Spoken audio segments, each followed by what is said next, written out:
이스라엘 백성들이 지도자 모세의 명을 따라서 출애굽을 준비하고 있을 때 모세가 이 하나님이 주신 메시지를 가지고 애굽 왕 바로를 찾아 만나러 갔습니다. 가서 이스라엘 백성들을 내보내 달라고 그렇게 이야기를 꺼냈습니다. 하나님의 명을 전한 것이죠. 하나님의 명을 그대로 전했습니다. 그러면 바로 왕이 하나님의 명령이잖아요. 하나님의 명령이 떨어졌으므로 순순히 토달지 말고 그대로 허락했더라면 어떤 일이 일어났을까? 근데 바로가 보내주지 않았습니다. 그래서 결국 애굽 땅에 10가지 재앙이 임하게 되었습니다. 무시무시한 재앙이 한두 개도 아니고 10가지로 갈수록 심도가 더 깊고 더 넓게 이렇게 강한 재앙이 임했습니다. 결국 마지막에 애굽의 온 천하에 온 가정에 장자가 죽는 피해 재앙이 임하게 됐어요. 자, 이렇게 되니까 바로의 아들도 죽고 다 죽었어요. 그러니까 바로가 손을 들었습니다. 손을 들고 이스라엘 백성을 나가게 했어요. 왜 10가지 재앙을 다 만나고 나서 보냈을까? 그런 생각 안 해보셨어요? 하나 만나기 전에 했더라면 더 좋았고 적어도 한 5번쯤 그 정도 했으면 안 되겠다.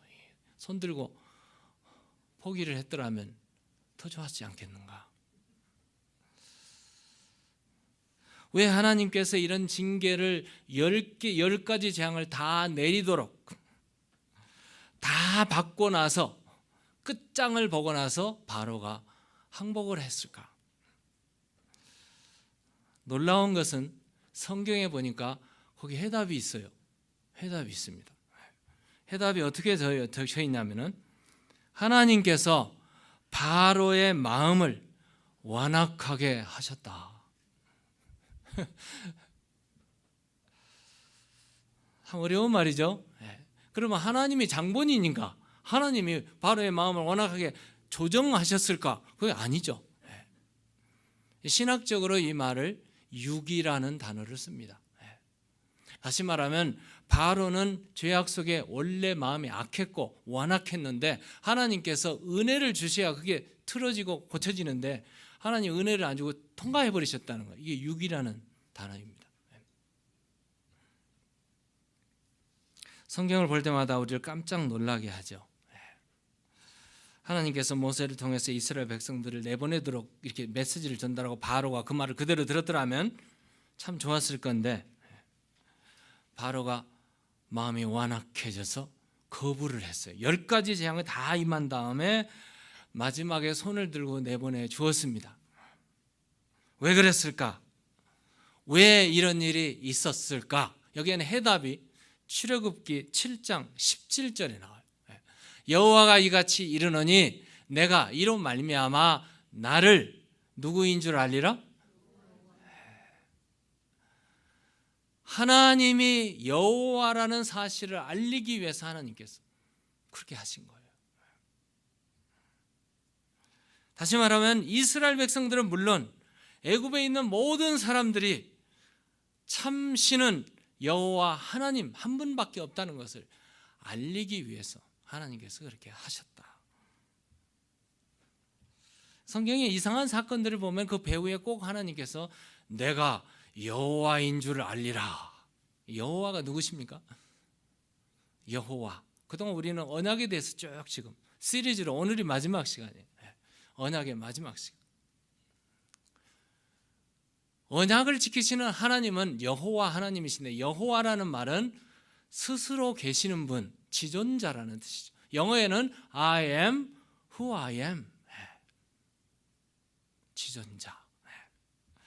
누가 개설하게서 계시는 분이 아니라 스스로 계시는 분이에요. 누가 하나님은 없다 해서 없는 분이 아니지. 누가 하나님은 있으라 해서 하나님 계신다 해서 하나님이 계시는 분이 아니에요. 하나님은 스스로 계시는 분. 지존하시는 하나님. 계속해서 이스라엘 백성들이 약속의 땅 가나안 땅에 들어가서 정말 하나님 말씀대로 그대로 순종하고 잘 살았더라면 얼마나 좋았을까요? 그런데 이스라엘 백성들이 그렇지 않았어요. 하나님의 말씀을 거역했고 지도자를 거역했고 그리고 이방 신들을 섬겼고 타협을 했고 그래가지고 부패하고 타락을 했어요. 그래서 결국은 그들이 망했어요. 거기서. 그 이유가 무엇이었을까? 여기에 대한 해답은 이스라엘 백성이 범죄해서, 이렇게 대답하면 50점입니다. 맞아요. 맞는데 50점밖에 안 돼요. 그러면 왜 그랬을까?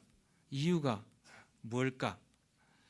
그로 인하여서 이스라엘 백성들이 그대로 잘 살아서 축복받고 살았으면 좋았을 텐데 그러지 못했어요. 범죄했어요. 잘못했어요. 그래서 그들이 망했어요.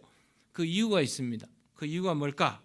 에스겔서 25장 7절에 보면 그런즉 내가 손을 내 위에 펴서 너를 다른 민족에게 넘겨주어 노략을 당하게 하며 너를 만민 중에서 끊어버리며 너를 여러 나라 가운데서 패망케 하여 멸하리니 내가 주 여호와인 줄을 너희가 알리라. 하나님이 여호와인 것을 알게 하기 위해서 그렇게 하신 거예요.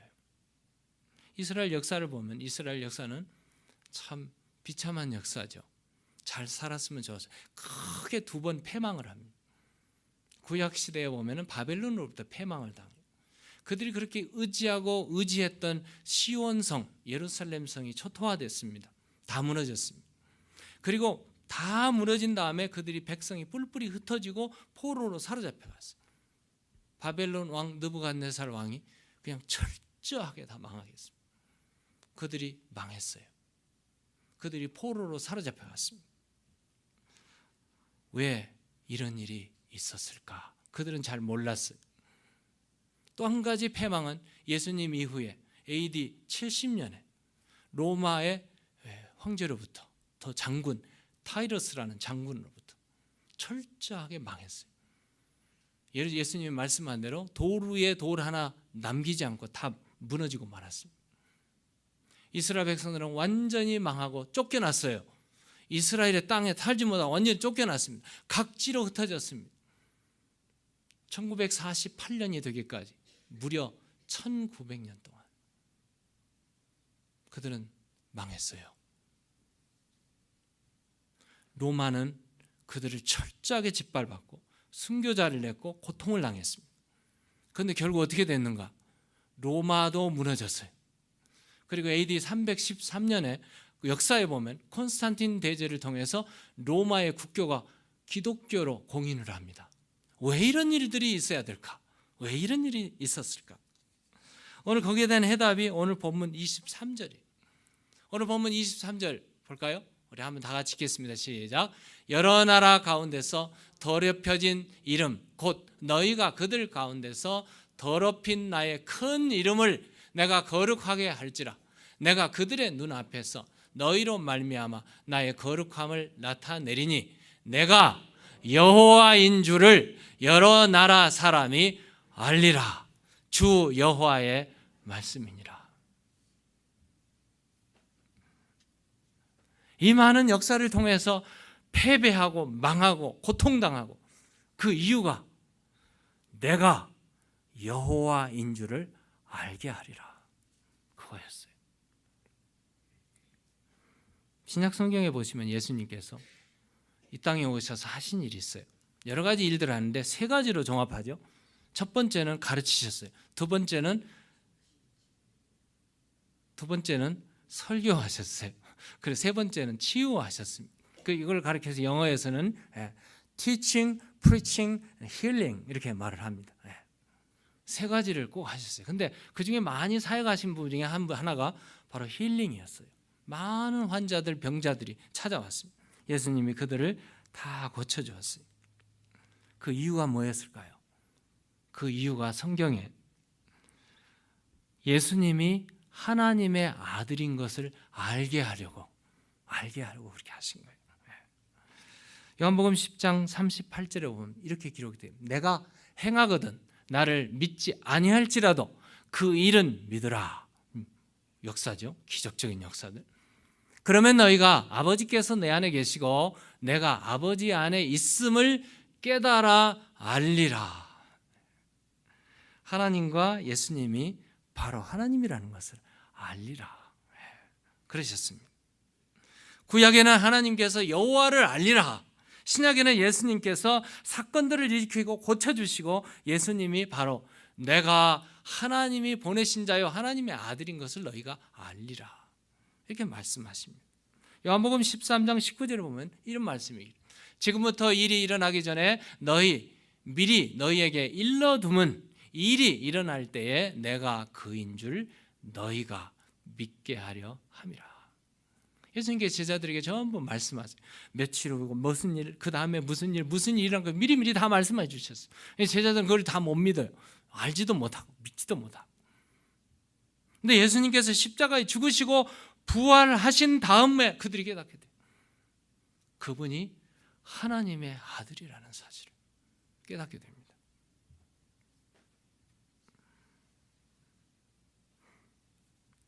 구약 성경에 다시 돌아가면 하나님께서 이스라엘 백성이 다 망하게 했어요. 포로로 사로잡혀 갔어요. 하나님 축복한 땅에 살지 못하게 하셨어요. 그들이 엉엉 울면서 하나님 앞에 에스겔서를 보고 예레미야서를 보고 다니엘서를 보면 그들이 엉엉 울며 그 발 강가에서 울면서 하나님께 부르짖습니다. 본국으로 돌아가게 해달라고, 예루살렘을 다시 건설하게 해달라고. 그들이 나중에 돌아오게 됩니다. 근데 돌아오기 전에 하나님께서 미리 말씀하세요. 예언의 말씀, 언약을 하십니다.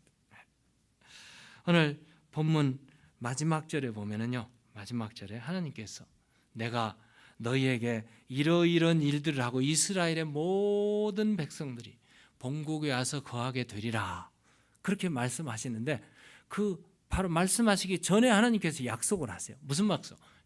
우리 37절 보면은요, 우리 함께 읽어볼까요? 시작. 주 여호와께서 이같이 말씀하셨느니라. 그래도 이스라엘 족속이 이같이 자기들에게 이루어 주기를 내게 구하여야 할지라. 내가 그들의 수요를 양떼같이 많아지게 하되 본국으로 돌아와서 그 곳에 거하게 하리라. 이게 38절이에요. 37절에 그럴지라도 그거 이루시는 거 하나님께서 본국으로 보내고 회복시키고 회복시키는 그 일은 하나님이 하시는 일이에요. 근데 그럼에도 불구하고 하나님께서 백성들에게 요구하는 게 있어요. 오늘 이게 빨간 줄로 되어 있네요. 그래도 빨간 제가 생명이 아닙니다. 빨간 줄이 아니고 오렌지 컬러입니다. 그래도 이스라엘 족속이 이같이 자기들에게 이루어 주기를 내게 뭐 하라고? 구하여야 할지라. 구하여야 하리라. 기도하라는 말씀이죠. 하나님은 전지전능하신 분입니다. 모든 것을 아시는 분입니다. 모든 것을 이루실 분이십니다. 불가능을 가능케 하시는 분이십니다. 그럼에도 불구하고 우리가 구할 때 주실 줄 믿습니다. 바로 그런 하나님이세요. 그 하나님이 지금 오늘 말씀하시죠. 구하여야 이루어 주신다. 왜요? 하나님을 알아야 되니까. 하나님이 어떤 분이신지를. 하나님이 어떤 분입니까? 하나님은 첫 번째로 일을 이루시는 분이십니다. 하나님은 일을 이루시는 분이세요. 모든 일에 가능케 하시는 He is able. 그는 가능하신 분. 그래서 Almighty God이라고 말을 하죠. 하나님은 전능하신 하나님이십니다. 하나님은 그렇게 이루시고 전능하신 하나님은 미리 말씀해 주시고 언약을 맺으시고 언약을 이루시는 하나님이십니다. 그러므로 우리가 할 일은 뭐예요? 전능하신 하나님, 언약을 이루시는 하나님, 우리가 기도할 때 이루어 주신다는 말씀이에요. 구하라는 말씀이죠. 왜 이렇게까지 하나님께서 반복해 가면서 이런 말씀을 하실까? 오늘 우리에게 해당되는 말. 하나님이 왜 나에게 그렇게 하라고 하실까? 내가 이대로 살면 죽습니다. 이대로 살면 망합니다. 죄 있는 상태로 죽을 것이고 죄 있는 상태로 행동할 것이고, 그래서 우리는 행복과 축복과 거리가 먼 삶을 살다가 결국은 망하고 죽습니다. 그렇기 때문에 나를 구원하실 분도, 나를 고치실 분도, 나를 회복하실 분도, 나에게 천국의 소망을 주실 분도 하나님이신 줄로 믿습니다. 그럼 하나님이 하시는 분이세요. 그러면 우리가 기도할 때 하나님은 그 일을 이루시는 하나님이십니다. 그 하나님께서 우리가 기도할 때 오늘 우리에게 약속한 거 한 3가지 간단하게 찾아보려고 하는데, 오늘 본문으로 돌아가면 26절이죠. 26절. 네. 우리 함께 읽겠습니다. 시작. 또 새 영을 너희 속에 두고 새 마음을 너희에게 주되 너희 육신에서 굳은 마음을 제거하고 부드러운 마음을 줄 것이며. 네. 여기 첫 번째로 약속이 새 영을 너희에게 주신다. 성령을 부어주신다는 말씀이십니다. 성령을 우리 안에 주십니다. 우리가 기도할 때 성령이 우리 가운데 오십니다. 오셔서 우리를 어떻게 하시는가? 우리에게 놀라운 일을 하시는데 수술해 주시겠다는 거예요. 수술입니다. 여기 보시는 대로 너희 육신에서 굳은 마음을 제거하고 부드러운 마음을 준다는 말은 수술하시겠다는 말이에요.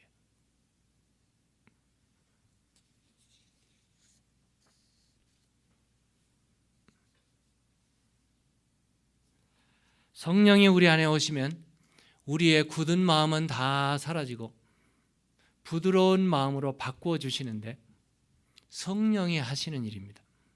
내가 불결하고 더럽고 추악한 나의 심령이 새로워지는데 바로 성령께서 그렇게 하십니다.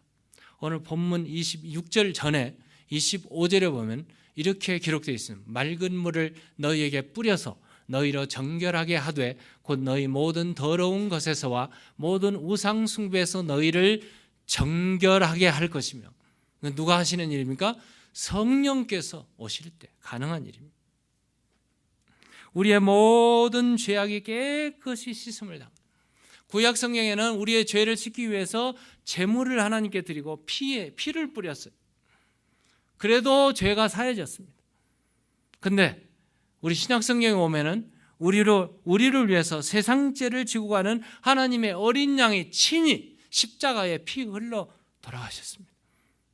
그래서 이제는 더 이상 짐승의 피를 뿌릴 것이 아니라 우리 안에 주님이 오셔서 성령으로 오셔서 우리의 마음을 정결케 하시는 역사가 일어나는데, 히브리서 19장 13절에 보면 염소와 황소의 피와 및 암송아지의 죄를 부정한 자에게 뿌려서 그 육체를 정결하게 하여 거룩하게 하거든. 그래도 거룩해졌어요. 하물며 영원하신 성령으로 말미암아 흠없는 자기를 하나님께 드린 그리스도의 피가 어찌 너희 양심을 죽은 행실에서 깨끗하게 하고 살아계신 하나님을 섬기게 하지 못하겠는가? 성령이 오시면 우리 안에 부정한 모든 것들을 다 정결케 하시고 예수 그리스도의 보혈로 깨끗하게 씻어서 죽은 사람이 살아나고 죽은 인격이 회복되는 역사가 있을 줄로 믿습니다. 그래서 예수님께서 오셨을 때 이런 말씀하시죠. 니고데모가 이해를 못했어요. 밤중에 찾아온 니고데모가 선생님이었고 랍비였는데 그 이해를 못할 때 예수님께서 이렇게 결론을 내려주십니다. 요한복음 3장 5절에 예수께서 대답하시되 진실로 진실로 내게 이르노니 사람이 무엇과 무엇으로? 물과 성령으로 나지 아니하면 하나님 나라에 들어갈 수 없느니라. 물과 성령으로 거듭나지 아니하면. 그래서 성령이 우리 안에 오시면 새 마음으로 갈아주십니다. 새 마음을 주시는데 성령님께서 우리를 인격을 우리의 삶을 완전한 새로운 사람으로 바꿔주십니다. 그리스도의 사람으로 바꿔주시죠. 고린도후서 5장 17절에 누구든지 그리스도 안에 있으면 새로운 피조물이라. 이전 것은 지나갔으니 보라 새 것이 되었도다. 새로운 사람으로 만들어 주십니다. 우리의 육신에서 굳은 마음을 제거하시고 새 마음을 주시는데 에스겔서 11장 19절에는 이렇게 기록되어 있어요. 내가 그들에게 한 마음을 주고 그 속에 새 영을 주며 그 몸에서 돌 같은 마음을 제거하고 살처럼 부드러운 마음을 주신다. 돌같이 굳은 마음을 제거하고 살처럼 부드러운 마음을 주신다. 그럼 우리는 예수 믿기 전에 돌 같은 마음을 가지고 살았어요. 굳은 마음을 가지고 살았어요. 여러분, 일하다가도 살에 막 일을 열심히 하면 뭐가 붙어요? 굳은 살이 붙죠. 발에도 굳은 살이 붙어요. 굳어 있어요. 고다 있다고 그러죠.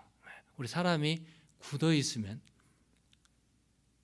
늘 들이받고 살더라고요. 사람이 굳은 사람 보면 들이받고 살아요. 창세기 보면은 아담과 하와를 통해서 가인과 아벨이 태어나죠. 아벨을 싫어하는 사람이 있었어요. 형인데 가인이 아벨을 어느 날 들로 데려와서 돌로 쳐 죽입니다. 아무도 몰랐어요. 누구도 몰랐어요. 근데 누가 하셨을까요? 하나님이 하셨어요.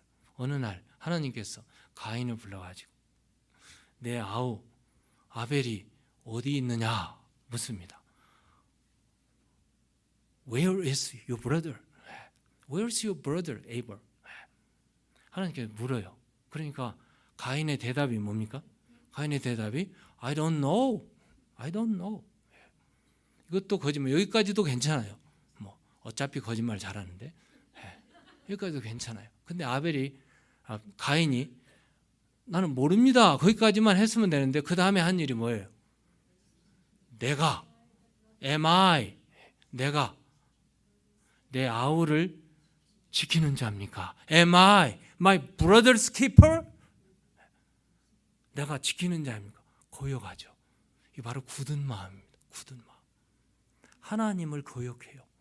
이게 굳은 마음입니다. 여러분 신앙생활 하다가 하나님이 말씀하는데 갑자기 불순종하고 싶은 마음, 삐뚤어진 마음, 이게 굳은 마음이에요. 고치셔야 됩니다. 회개하셔야 됩니다. 성령이 우리 안에 오시면 하나님께서 우리에게 새로운 말씀을 하시는 히브리서에 이런 말이 있어요. 히브리서에 이렇게 기록되어 있습니다. 넘겨보세요. 저만 쳐다보지 마시고. 히브리서 없습니까? 다음에 나올 건데. 히브리서에 오늘 너희가 그의 음성을 듣거든 광야에서 시험하던 날에 거역하던 것 같이 너희 마음을 완고하게 하지 말라. 광야에서 거역한 것처럼 너희 마음을 완고하게 하지 말라. 성령께서 우리에게 주시는 말씀이십니다. 하나님 성령이 오시면 우리에게 하나님을 향해서 부드러운 마음을 주시고 그 다음에 하나님을 향해서 부드러워지면 사람에게도 부드러워져요. 사람에게도 부드러워져요. 우리 사람이 살다 보면 이리 부딪히고 저리 부딪혀가지고 굳어지는데 마음의 상처가 심해져요. 마음의 상처가 많으면 그 마음이 굳어집니다. 마음이 다친다고 그러죠. 돌같이 딱딱해진다고 그러죠. 얼음같이 싸늘해진다고 그러죠. 죽은 마음이 무관심한 마음, 무감각한 상태. 이런 마음들이 언제부터냐면요, 태중에서부터도 있답니다. 태아교육 잘하셔야 돼요. 태중에서 임신해가지고 자꾸 분노하시면 아이가 상처를 받습니다. 여러분, 쌓이게 돼요. 또 어린 시절에 기억도 못하는데 어린 시절에 그게 쌓인대요. 쌓여가지고 마음이 굳어집니다. 이건 아무도 몰라요. 근데 나중에 성장해서 잠재의식 속에 이것들이 나타났어요. 굳어지고 무디어진 마음에 뭐가 자라는 줄 아세요? 거기에 무관심이 자라고 미움이 자라고 분노가 자라고 파괴, 살인, 복수심, 냉혈인간이 따로 없죠. 이렇게 이런 것들이 자라나게 돼요.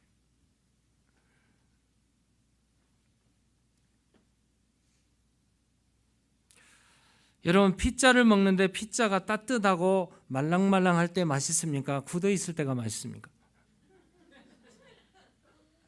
피자는 말랑말랑할 때가 맛있습니다. 굳어버리면 버리죠. 못 먹습니다. 봄이 왔는데 땅이 탄탄하게 굳어 있으면 비가 와도 소용이 없어요. 굳은 땅을 삽으로 파야 됩니다. 쟁기로 갈아엎어야 됩니다. 기경을 해야죠.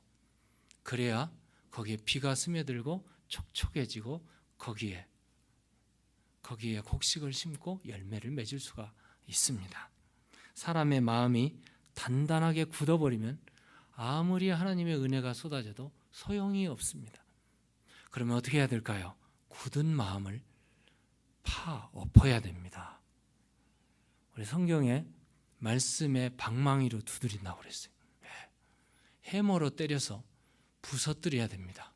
우리 마음이 완악하기 때문에 삽으로 엎어야 됩니다. 그래서 부드러운 마음, 옥토와 같은 마음으로 만드는데 이것을 누가 하세요? 성령님께서 오셔서 우리를 수술해 주십니다. 우리 마음을 수술해 주세요. 죽어있는 마음, 무감각한 마음, 그런 마음을 수술해서 부드러운 마음을 주신다는 그런 말씀이에요. 그리고 성령께서 우리 안에 오시면 새 삶을 주시는데 오늘 27절에 보면 이렇게 기록되어 있습니다. 또 내 영을 너희 속에 두어 너희로 내 율례를 행하게 하리니 너희가 내 규례를 지켜 행할지라. 새로운 율법, 새로운 말씀, 새로운 하나님의 법을 우리에게 주십니다. 다시 말하면 새 생활을 주신다는 말씀이죠. 우리의 삶을 새롭게 만드십니다. 부드러운 마음에 비가 내리고 거기에 씨를 뿌리면 옥토에 하나님의 말씀이 뿌려지면 그 하나님의 말씀을 그대로 순종하게 되고 그대로 성장하게 되고 그대로 열매를 맺게 된다는 말씀입니다. 하나님의 말씀이 살아있으면 내 마음에 그렇게 살게 되면 결과적으로 어떻게 됩니까? 하나님을 알게 되고 하나님을 경험하게 됩니다. 놀라운 축복이죠. 과거에 경험하지 못했던, 과거에 알지 못했던 하나님을 알게 돼요. 그분이 누구신 것을 알게 돼요. 28절에 보면은 내가 너희 조상들에게 준 땅에서 너희가 거주하면서 내 백성이 되고 나는 너희의 하나님이 되리라. 얼마나 놀라운 축복입니까? 예수님의 말씀대로 우리가 예수님의 말씀을 그대로 듣고 순종하면 그 사람이 바로 예수님을 사랑하는 사람이요, 그 사람이 바로 예수님을 아는 사람이 된다. 그 말씀입니다. 예수님께서 요한복음 14장 21절에 이렇게 말하죠. 나의 계명을 지키는 자라야 나를 사랑하는 자니.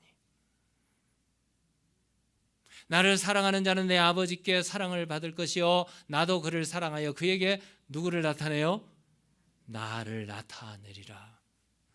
여러분, 예수님을 사랑하고 예수님의 말씀을 지키고 예수님과 동행하고 살면 예수님이 나를 그에게 나타내리라. 예수님을 경험하게 될 줄로 믿습니다. 말로만이 아니에요. 생활 중에 나타나는 현상이죠. 1847년에 영국 스코틀랜드의 에딘버그 대학의 한 의과대학에서 한 교수가 아주 신기한 것을 발견하게 되는데 그 발견되는 그 발명품이 클로로폼이라는 것을 다 발견하게 됩니다. 이게 뭐냐 하면은 클로로폼이라는 최초의 마취제예요. 마취제가 없을 때는 사람이 수술하려면 얼마나 고통스러울까요? 죽는 고통이죠. 산모가 아이를 낳다가 많이 죽잖아요. 근데 마취를 하게 되면 생명을 구할 수가 있어요. 이 놀라운 발견을 한 거죠. 그 발견한 사람이 제임스 심슨이라는 의학 박사님이셨어요.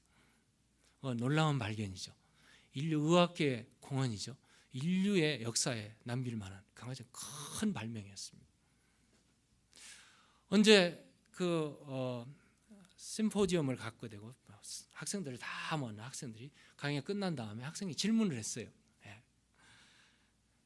심슨 교수한테 질문했습니다.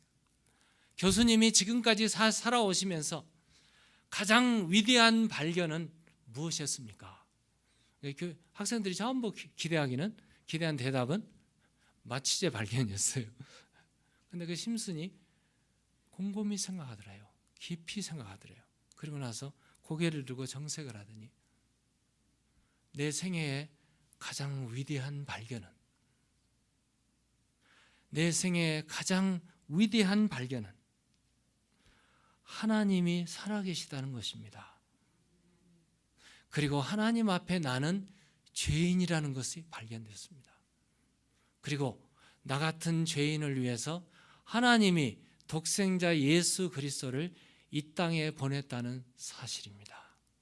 나는 이것을 내 생에 가장 위대한 발견을 한 것입니다. 그러더랍니다. 여러분, 지금까지 살아오시면서 예수님을 발견하셨습니까? 예수님을 찾으셨습니까? 예수님을 알지 못하면 하나님을 알지 못합니다. 하나님을 알려면 예수님을 알아야 됩니다.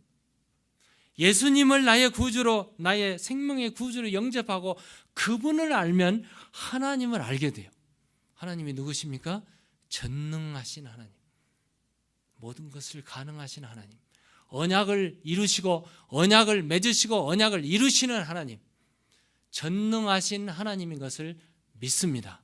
그 하나님을 우리가 알게 되고 그 하나님을 통해서 새로운 삶, 성령의 삶, 새로운 인생, 천국과 같은 인생이 우리 삶에 펼쳐지실 줄로 믿습니다.